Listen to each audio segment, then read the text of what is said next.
Hey, future international and local students. The last time we met, I shared my strong feelings towards choosing a study abroad program or university based on one criteria, which is the university brand name. However, this is not the only thing I disrespect a little. The other one is choosing a study abroad program or university based on your passion. Passion is a very vague criteria, isn't it? How do you really know what you like to do? Let's find the answer by the end of the lesson.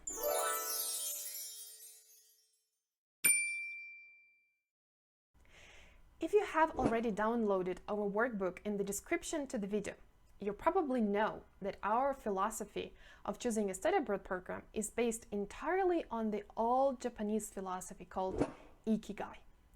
We used it as an inspiration and foundation for our own flower, where the first thing to work on is your background.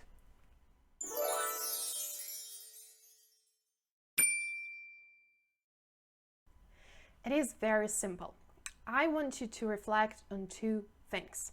The first one is what you have already studied, and the second one, where you have already worked. When you start the first section, I want you to be as specific as possible. Please list as many courses as you can remember. Don't miss even that 30-minute course you took 5 years ago. All those things are super important. That can be high school, again, it can be online or offline short courses, it can be something like a language course you took abroad or anything. The first exercise might really wear you out. So please don't rush. Take 30 minutes, 1 day, 2 days, as long as you need as a break. And then come back to the work section. Because in the work section, again, I want you to think of as many jobs as you've ever taken. And it doesn't have to be only the types of jobs where you actually get paid.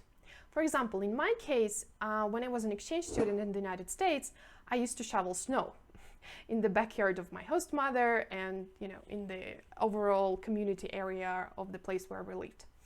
And it was a fun experience. I didn't get paid for it, but I learned a new skill. That's what I want you to focus on. Learning a new skill or developing a skill that you've already known, for example, from your history classes or from some other classes.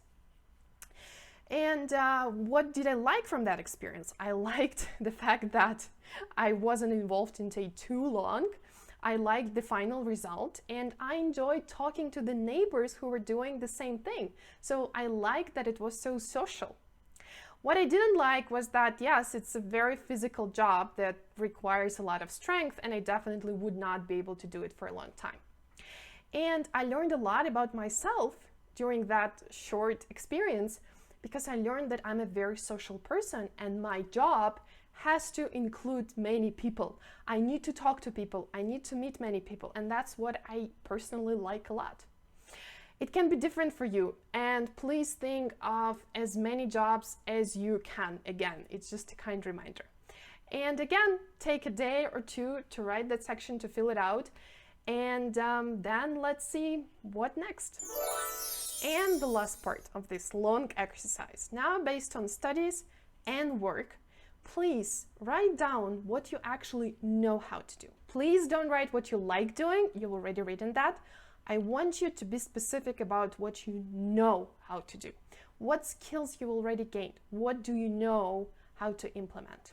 Again, please be as specific as possible. And even if you don't like shoveling snow in general, please put it down just because it's a skill and you have it, you know how to do it. And then in the next lesson, we will finally figure out, based on this exercise and your reflection on it, what you actually want to continue doing in your life. Probably not the entire life, probably in the next 10 or 15 years, but that will be very important. So please take your time on this exercise. I would say this is one of the most crucial steps. All 5 steps are important, but this one is very important because it's mostly about you and your previous activities. So please let me know if you have any problems completing this exercise. Comment the video, subscribe, and we're waiting for your feedback. Bye!